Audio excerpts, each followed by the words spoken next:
नमस्कार, मैं मनमोहन मिश्र एक बार फिर आप लोगों के बीच दो मुद्दे लेकर के। मेरे दोस्त, दो मुद्दे क्या हो सकते हैं आप खुद समझ सकते हैं। जो इस समय सोशल मीडिया में चल रहा है, पहला मुद्दा है माधवी बुच का, जिन्होंने नरेंद्र मोदी की राजनीति पर बुच लगा दिया है, यानी ढक्कन लगा दिया है। दूसरा मुद्दा है राहुल गांधी की गिरफ्तारी का, राहुल गांधी को ईडी के नोटिस का, ईडी के बुलावे का या ईडी के खतरे का। इन दो मुद्दों पर आपसे बात करेंगे। पहले मेरे दोस्त आते हैं राहुल गांधी से जुड़ी हुई बात। राहुल गांधी को फंसाने की कोशिश के बारे में नरेंद्र मोदी अब सोच भी नहीं सकते। नरेंद्र मोदी में ना वो मनोबल बचा है, ना वो हिम्मत बची है, ना वो ताकत बची है, और ना ही उतना रुतबा बचा है, और ना ही, वैसे भी आप जानते हैं अब नाम मात्र के प्रधानमंत्री रह गए।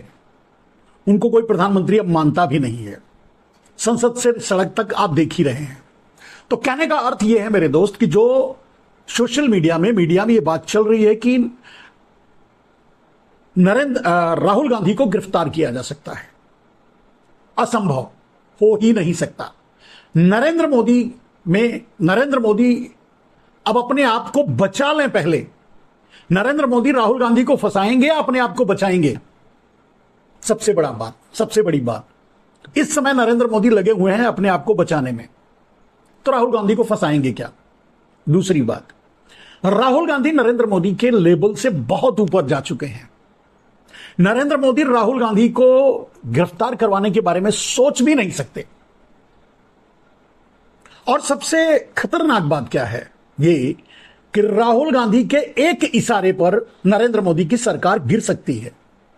यह बात हमसे, आपसे, मीडिया से ज्यादा नरेंद्र मोदी जानते हैं, भारतीय जनता पार्टी जानती है, आरएसएस जानती है। एक इशारे की जरूरत है राहुल गांधी के और नरेंद्र मोदी की सरकार गिर जाएगी। उसी दिन, उसी समय, उसी क्षण। एक दिन भी नहीं चला सकते नरेंद्र मोदी सरकार को, और यह बात सबसे ज्यादा अच्छे तरीके से नरेंद्र मोदी जानते हैं। तो आप सोच सकते हैं कि फिर नरेंद्र मोदी कैसे साहस कर सकते हैं राहुल गांधी को जेल भेजने की। हां, बदनाम करने की कोशिश करते रहते हैं, शुरू से कर रहे हैं।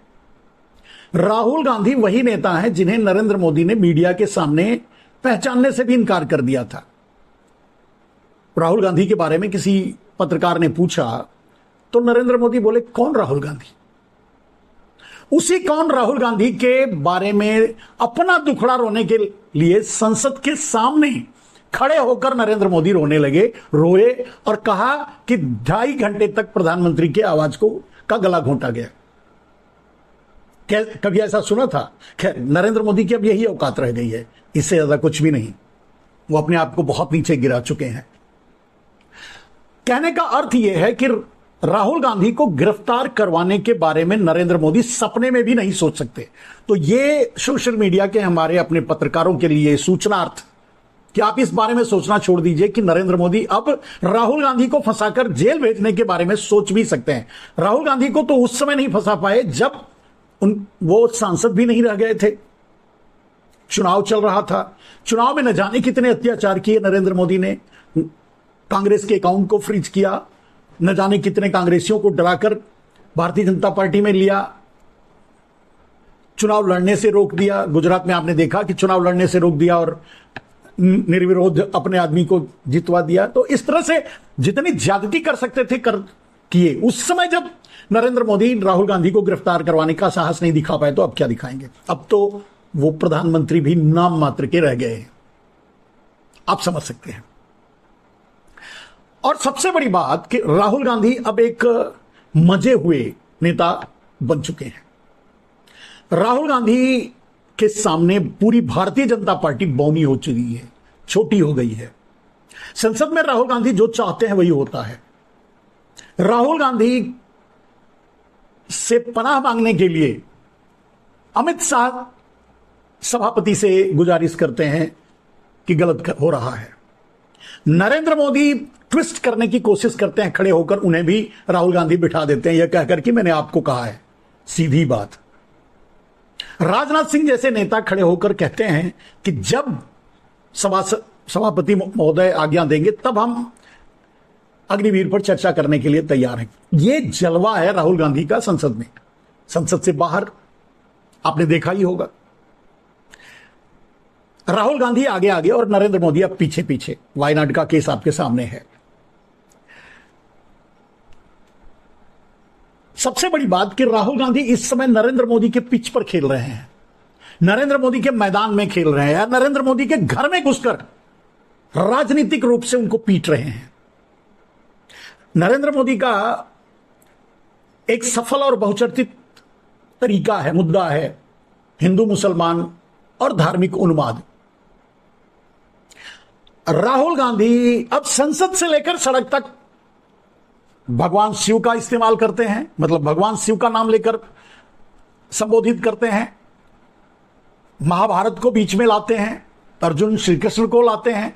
कहने का अर्थ यह है कि नरेंद्र मोदी की पिच पर अब राहुल गांधी खेल रहे हैं। नरेंद्र मोदी भाग चुके हैं उस मैदान से भी। अब नरेंद्र मोदी, मैं समझता हूं कहने का मतलब मंदिर में घुस करके, मैंने अक्सर कहा करता था, कहता रहा हूं कि नरेंद्र मोदी शिवलिंग पर चढ़े बिच्छू की तरह हैं। जब खतरे में महसूस होता है शिवलिंग पर चढ़ जाते हैं, कोई क्या कर लेगा। लेकिन राहुल गांधी अब इतने परिपक्व और सक्षम हो चुके हैं कि शिव मंदिर में भी घुसकर नरेंद्र मोदी को नहीं छोड़ेंगे। ये कांग्रेस हमेशा सांप्रदायिक मुद्दों से बचा करती थी, बच के निकलने की कोशिश करती थी। यही कमजोरी कांग्रेस की थी और यही मजबूती बीजेपी पकड़ के रखी थी और नरेंद्र मोदी उसका इस्तेमाल कर रहे थे। राहुल गांधी की राजनीति में आगे आने से राहुल गांधी के कांग्रेस का यही अंतर है, कांग्रेस और राहुल गांधी के कांग्रेस का यही अंतर है कि नरेंद्र मोदी के फील्ड में राहुल गांधी बॉलिंग करने चले जाते हैं, बैटिंग करने चले जाते हैं और पीट के आ जाते हैं। आपने देखा ही होगा हर मुद्दे पर। नरेंद्र मोदी बजरंग बली बजरंग बली बजरंग बली चिल्लाते रह गए कर्नाटका में। राहुल गांधी, रिजल्ट क्या हुआ आप जानते हैं। खैर आगे आते हैं मेरे दोस्त। कहने का अर्थ यह है कि आज राहुल गांधी को गिरफ्तार करवाने के बारे में नरेंद्र मोदी सपने में भी नहीं सोच सकते। और मैं चैलेंज करता हूं आपके सामने, नरेंद्र मोदी जी आपसे भी कह रहा हूं, अगर हिम्मत है तो छू कर दिखाइए, गिरफ्तारी करने की बात भूल जाइए और सबसे पहले अपने आप को बचाइए। 15 अगस्त का भाषण आपका सपना है, पहले मतलब अंतिम बार, यह अंतिम बार 15 अगस्त का भाषण दे लेना आपका सपना है। कहीं वो अधूरा ना रह जाए, क्योंकि हाथ धोकर के आरएसएस और बीजेपी पड़ी हुई है आपके पीछे। गुजरात लॉबी में यह दम नहीं रहा कि वो आपको बचा पाएगी। वैसे भी सबके सबब नंगे होते जा रहे हैं मेरे दोस्त। रही बात राहुल गांधी की, सो क्लियर हो गई, आप समझ गए। मैंने जो आपसे कहा, मतलब बड़े साफ शब्दों में, कि नरेंद्र मोदी की अब औकात नहीं है कि वो राहुल गांधी को छू सके, तो भूल जाइए गिरफ्तारी करने की बात। हां, नोटिस भेज करके, बुला करके, पूछताछ करके बदनाम करने की कोशिश कर सकते हैं अपने डाबर मीडिया, सुपारी मीडिया के जरिए, बाकी और कुछ नहीं कर सकता। इट्स क्लियर मेरे दोस्त। अब आते हैं दूसरे मुद्दे पर। दूसरा मुद्दा क्या है? दूसरा मुद्दा है ब्लैक मनी का। गौतम अडानी का, विनोद अडानी का, नीरव मोदी, मेहुल चौकसी जैसे नरेंद्र मोदी के भाइयों का, और अभी अभी जो सामने चेहरा आया है माधवी बुच का, जिसने नरेंद्र मोदी की राजनीति पर बुच मार दिया है, ढक्कन लगा दिया है। मेरे दोस्त, चाहे अडानी हो, चाहे माधवी बुच हो, चाहे विनोद अडानी हो, चाहे ऐसे न जाने कितने हजारों लोगों को नरेंद्र मोदी ने विदेशों में बसाया है, पैसे दिया है और उनको पाला है, पोसा है। और इसमें कोई दो राय नहीं कि अडानी ग्रुप के 80% स्टेक होल्डर नरेंद्र मोदी हैं। और सिर्फ अडानी नहीं, पतंजलि के 100% स्टेक होल्डर हैं। श्री श्री रविशंकर, राम रहीम जैसे आप जानते हैं, उनके 100% स्टेक होल्डर नरेंद्र मोदी हैं। यानी जितनी ब्लैक मनी और गुजरात को जितना बेचकर कमाया था, वो सब कुछ इन्हीं लोगों पर लगाया है जो इनके लिए चुनाव प्रचार में दुनिया भर के झूठ बोले थे। अब आते हैं उस झूठ पर। मेरे दोस्त, मुद्दा क्या है? मुद्दा अडानी नहीं है, मुद्दा माधवी बुच भी नहीं है। मुद्दा है ब्लैक मनी, काला धन। जिस काले धन के लिए नरेंद्र मोदी परेशान है अंडरग्राउंड करके, अगर काले धन को राष्ट्रीय संपत्ति घोषित करते तो देश को मिल चुका होता, देश नंबर 1 हो चुका होता। नरेंद्र मोदी ने जब प्रधानमंत्री की कुर्सी पकड़ी, जब उनके हाथ में लिस्ट आई, जब उन्हें पता चला कि इतना बड़ा काला धन है, तो लालच आ गई।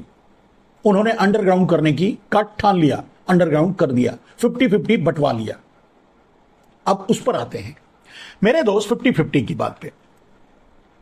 जितने भी काले धन देश के चोर विदेशों में काला धन छुपा के रखे थे, नरेंद्र मोदी ने उनकी लिस्ट के जरिए उन्हें ब्लैकमेल, पहले 3 मतलब काले धन को राष्ट्रीय संपत्ति घोषित करने की बात करके, देश को ला करके देने की बात करके, 15-20 लाख यूं ही देने की बात करके नरेंद्र मोदी प्रधानमंत्री बने थे।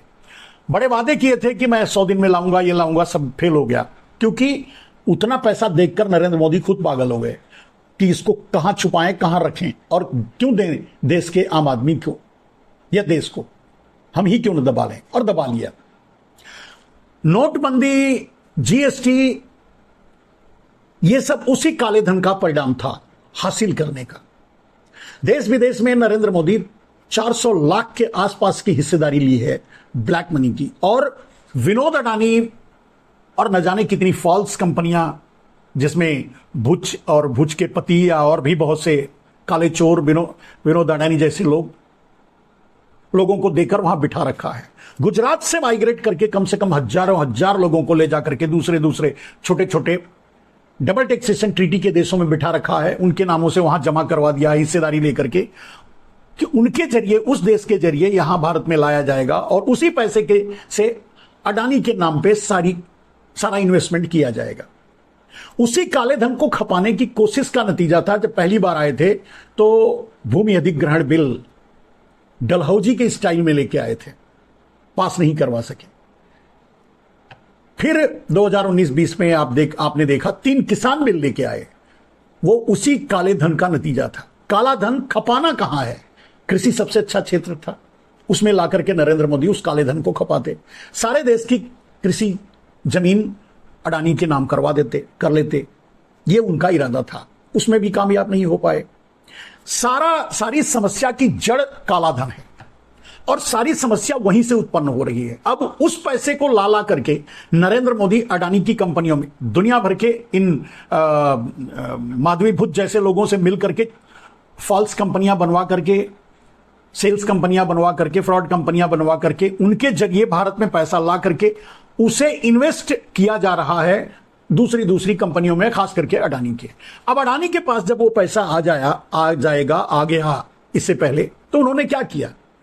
भारत के सारी इंडस्ट्रीज को अडानी के हवाले किया। पोर्ट किया, एयरपोर्ट किया, कोयला किया, बिजली किया, पानी किया, खाद किया, बीज किया, कृषि संयंत्र किया, फल फ्रूट का व्यापार किया, चाय के बागान कर दिए, सेब के बागान कर दिए, सब जगह लद्दाख की जमीनें बेच दी, रेलवे की जमीनें, सेना की जमीनें। और रेलवे बेच ही अडानी को इसीलिए रहे हैं क्योंकि उस जमीन का इस्तेमाल हो सके। यानी सब कुछ, पीएसयूज कंपनियां, सरकारी कंपनियां, सरकारी गोडाउन्स, सब कुछ अडानी को, नरेंद्र मोदी ने अडानी के नाम किया, अडानी को बेचा, यानी अपने आप को बेचा, यानी अपना कब्जा किया। यहां तक समझ गए आप? और ये सारा खेल नरेंद्र मोदी उसी काले धन को अंडरग्राउंड करके जो ला रहे हैं उसे खपाने की कोशिश में लगे हुए हैं। चाहे वो माधवी बुच हो, चाहे अडानी, चाहे विनोद अडानी, सब मोहरे हैं। सारा पैसा ब्लैक मनी नरेंद्र मोदी का है। आज दुनिया के सबसे बड़े अमीर हैं Narendra Modi, black money holders.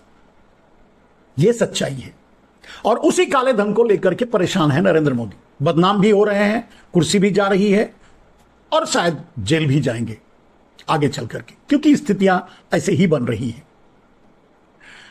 अब आते हैं उस मुद्दे पर मेरे दोस्त कि आखिर ये सारे आरोप अगर हैं तो ये सामने कैसे आएगा, इसका निराकरण क्या है? यही शायद माधवी नाम है, बुच के गिरफ्तारी से, उनसे पूछताछ करने से कुछ नहीं होगा। अडानी की गिरफ्तारी से, उनसे पूछताछ करने से भी कुछ नहीं होगा। सीधा सवाल नरेंद्र मोदी से। अब आप भी समझ जाएंगे इस बात को, और नरेंद्र मोदी तो हमेशा समझते हैं, वो जानते हैं। काला धन आज किसके पास है? सबसे पहला सवाल एक कि काला धन किसके पास है? इससे पहले 80% इन्हीं के भाइयों के पास था, यानी गुजराती भाइयों के पास था। 80% ब्लैक मनी होल्डर्स गुजराती भाई हैं। 80% बैंकों के लोन लेने वाले गुजराती हैं, इनके भाई। 80% बैंकों के डिफॉल्टर गुजराती हैं, इनके भाई। 80% बैंकों का पैसा लेकर, हमारा आपका पैसा लेकर, इंस्टीट्यूशन से पैसा लेकर देश छोड़कर भागने वाले इनके भाई हैं। इन्होंने जब काले धन को राष्ट्रीय संपत्ति घोषित न करके सुप्रीम कोर्ट को दिया तो 3 नाम डिक्लेयर किया था, तीनों इनके भाई थे, गुजराती भाई। और उन तीनों नामों को दबाने के लिए इनको नानी याद आ गई। बाद में किसी तरह से उन नामों को दबाया और फिर से छोड़ ही दिया कि किसी का नाम जग जाहिर करना है। आज सवाल सबसे बड़ा यही है और यहीं से सारी जानकारी आपको मिल जाएगी। किसी हिंडनबर्ग की रिपोर्ट की जरूरत नहीं है, रिपोर्ट आपके सामने है। नरेंद्र मोदी देश को बताएं कि 500 करोड़ से ऊपर के जो लोन लेने वाले हैं वो कौन है, उनका नाम सार्वजनिक करें। दूसरा, डिफॉल्ट करने वाले कौन हैं, जो बैंकों का पैसा वापस नहीं कर रहे हैं, कुछ तो भाग गए और कुछ यहीं रहकर ऐश कर रहे हैं अपने आप को डिफॉल्टर घोषित करके, वो कौन है? वो सब इनके भाई निकलेंगे।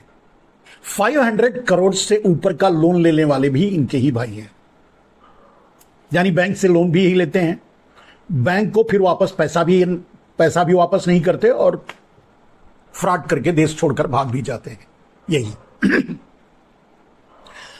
अब सवाल क्या है? सवाल यह है मेरे दोस्त कि मैंने कहा कि काला धन नरेंद्र मोदी को तो पता है। नरेंद्र मोदी तो जब प्रधानमंत्री नहीं तब लिस्ट लेकर घूम रहे थे, सबको जेल में करने वाले थे। अब तो प्रधानमंत्री है, सबको पता है। काला धन नहीं चाहिए, आप रखे रहिए। नरेंद्र मोदी सिर्फ नाम बता दीजिए, काला धन किसके पास है, काले धन का होल्डर कौन है। उन काले धन को पकड़ करके आप जब खींच लेंगे ना, वो काले धन वाले बता देंगे कि सारा पैसा मैंने नरेंद्र मोदी को दिया है, चोर पकड़ा जाएगा। काला धन आज किसके पास है? जिस काले धन के नाम पर नरेंद्र मोदी सत्ता में आए थे, उसी काले धन के नाते नरेंद्र मोदी की सत्ता जाएगी और जा रही है। उसका सारा कारण काला धन है, वही काला धन। किसी का पैसा नहीं लगाया है, कहीं कोई भुज का पैसा नहीं लगाया है, कहीं कोई अडानी पैसा नहीं लगाया है, सब नरेंद्र मोदी ने लगाया है पैसा, जो काले धन की हिस्सेदारी मिली थी, जो देश को डराकर लूटकर वसूली की थी। मेरे दोस्त, जिस तरह से सुप्रीम कोर्ट ने मजबूर किया इलेक्टोरल बॉन्ड को सामने लाने के लिए, तो पता चल गया कि सारा खेल, मतलब सारी चोरी और डकैती तो नरेंद्र मोदी ने डाली है।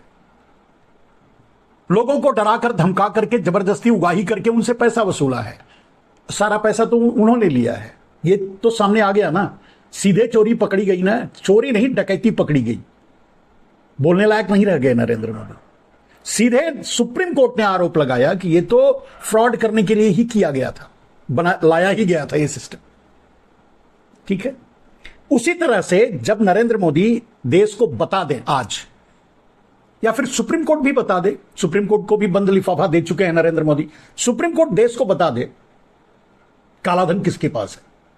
नरेंद्र मोदी देश को बता दें, ईमानदार नेता हैं, भ्रष्टाचार खत्म करने आए हैं, बता दें कि काला धन किसके पास है। 80% इनके अपने ही भाई लोग हैं और सबके सब जेल जाएंगे। इसी डर से नरेंद्र मोदी नहीं बता रहे हैं, हिस्सेदारी भी ले रखी है, वही माल खपाने के चक्कर में अब परेशान हैं। न जाने कितने बेनामियों को पकड़ पकड़ करके उनके नामों से इन्वेस्ट करवाते हैं, फॉल्स कंपनियां बनवाकर देश में लाते हैं और बाद में पकड़े जाते हैं। इस तरह के सवाल उठते हैं, इसीलिए किसी भी आरोप का जवाब भी नहीं देना चाहते, जांच भी नहीं। आज चाहे माधवी बुच हो चाहे अडानी से नरेंद्र मोदी का क्या रिश्ता है? अडानी एक व्यापारी है, नरेंद्र मोदी प्रधानमंत्री है, तो क्यों अडानी को बचा रहे हैं? अडानी की जांच होने दीजिए। मेरे दोस्त, अडानी की जांच का मतलब मोदी का जांच। अडानी पकड़े जाएंगे, मोदी पहले जेल जाएंगे, क्योंकि सारे आरोप इन पर लगाएंगे। और जो पकड़ा जाएगा, जैसे मैंने कहा कि नरेंद्र मोदी डिक्लेयर कर दें कि काला धन किसका है, किसके पास है। नरेंद्र मोदी डिक्लेयर कर दें कि 500 करोड़ से ऊपर का बैंक लोन लेकर के डिफॉल्ट करके कौन बैठा है। नरेंद्र मोदी डिक्लेयर कर दें कि डिफॉल्टर अपने आप को घोषित करके इसी देश में रहकर ऐश कौन कर रहा है, उनका नाम सार्वजनिक, ये सारे नाम अगर सार्वजनिक हो जाएंगे सब इनके भाइयों के हैं, ये अपने आप, और उनको जब पकड़ लिया जाएगा तो वो चिल्लाने लगेंगे हम तो सब आधा पैसा दे दिए हैं नरेंद्र मोदी को, नरेंद्र मोदी अपने आप पकड़े जाएंगे। इसीलिए नरेंद्र मोदी किसी भी मुद्दे की जांच नहीं होने देना चाहते। बात हिंडनबर्ग की नहीं है। हिंडनबर्ग के लिए ये कह सकते हैं नरेंद्र मोदी या भारतीय जनता पार्टी के टपंखे जो हैं, मतलब गधेवीर, तो जो गधेवीर मीडिया में बैठ करके दुनिया भर के सगुफे छोड़ते रहते हैं, उनसे पूछा जाए नरेंद्र मोदी से, और उनसे साथ में पूछ रहा हूं मैं, काला धन किसके पास है बता दो। सारा दूध का दूध पानी का पानी हो जाएगा। अगर जब उनको पकड़ा जाएगा वो खुद ही बता देंगे कि हमने नरेंद्र मोदी को दिया। जब नरेंद्र मोदी का नाम सामने आ जाएगा और पता चल जाएगा कि दुनिया के सबसे बड़े black money holder Narendra Modi हैं, देश अपने आप समझ जाएगा कि हु इज द कल्प्रिट, कौन खिलाड़ी कौन है, मास्टरमाइंड कौन है। बाकी सब तो बोल रहे हैं। अरविंद केजरीवाल बोल ही चुके हैं कि 20% का स्टेक होल्डर है अडानी, बाकी 80% तो नरेंद्र मोदी का है। पतंजलि 100% इनका है। रविशंकर, राम रहीम, ऐसे पता नहीं कितने भगवा दलालों को जो दे रखा है, पैसा जमा कर रखा है, जो इनके लिए झूठ बोलते हैं, जो इनके लिए प्रचार करते हैं, जो कहते हैं कि 35 रुपए में पेट्रोल मिल जाएगा, 200 रुपए में सिलेंडर मिलेगा, 200 करोड़ एक एक गांव को मिल जाएगा, जो इनके दलाल प्रचार कर रहे थे वो इसीलिए कर रहे थे। उनको दे रखा है, अभी भी दे रहे हैं, उनको ही लाभ पहुंचा रहे हैं। सारा का सच सामने आ जाएगा। सिर्फ एक बात सामने आ जाए, नरेंद्र मोदी बता दें देश को, जांच की क्या जरूरत है। नरेंद्र मोदी पर कोई आरोप हम नहीं लगा रहे हैं। नरेंद्र मोदी अब बहुत अच्छे हैं, भ्रष्टाचार से लड़ रहे हैं, तो नरेंद्र मोदी बता दें देश को कि काला धन किसके पास है, who is the black money holder today, ultimate owner आज किसके पास है, अपने आप साफ साफ आ जाएगा। दुनिया के सबसे बड़े ब्लैक मनी होल्डर आज के डेट में नरेंद्र मोदी है, और उसी ब्लैक मनी को खपाने के चक्कर में अपनी राजनीति की ऐसी तैसी करवा रहे हैं, भद्द पिटवा रहे हैं। राजनीति से भी जाएंगे, झोला भी उठाएंगे, जाने भी नहीं पाएंगे, जाना पड़ेगा जेल, सिर्फ उसी काले धन के चक्कर में, लालच में। अगर वो काला धन नरेंद्र मोदी राष्ट्रीय संपत्ति घोषित करवा दिए होते, कर दिए होते संसद में, तो देश को मिल गया होता, देश का विकास हुआ होता न, और नरेंद्र मोदी का भी ये हाल नहीं होता। लेकिन क्या करे, नरेंद्र मोदी ने बहुत पहले यह बात कही थी किसी विदेश में बैठकर, मैं गुजराती हूं, इसीलिए मैंने ये सारी बातें कही, गुजरात का नाम लिया, गुजरातियों का नाम लिया, बात बोली, क्योंकि नरेंद्र मोदी खुद कह चुके हैं कि मैं गुजराती हूं और व्यापार मेरे खून में है। नरेंद्र मोदी आज व्यापार कर रहे हैं, प्रधानमंत्री की कुर्सी कहां संभाल रहे हैं, लाभ और हानि देख रहे हैं, अडानी और अंबानी देख रहे हैं। उनकी दुनिया अडानी से, अंबानी से शुरू होती है, वहीं खत्म हो जाती है। सब कुछ अडानी अंबानी के नाम कर देना चाहते हैं, ये इस शर्त के साथ कि अडानी अंबानी इनको हमेशा प्रधानमंत्री बनाए रहेंगे, बस, और कुछ नहीं।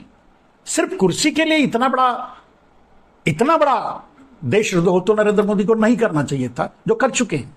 साधारण सी बात है, हिंडनबर्ग का निचोड़ ये है, और 2 शब्द में उसका उत्तर और जवाब सब कुछ है, काला धन कहां है।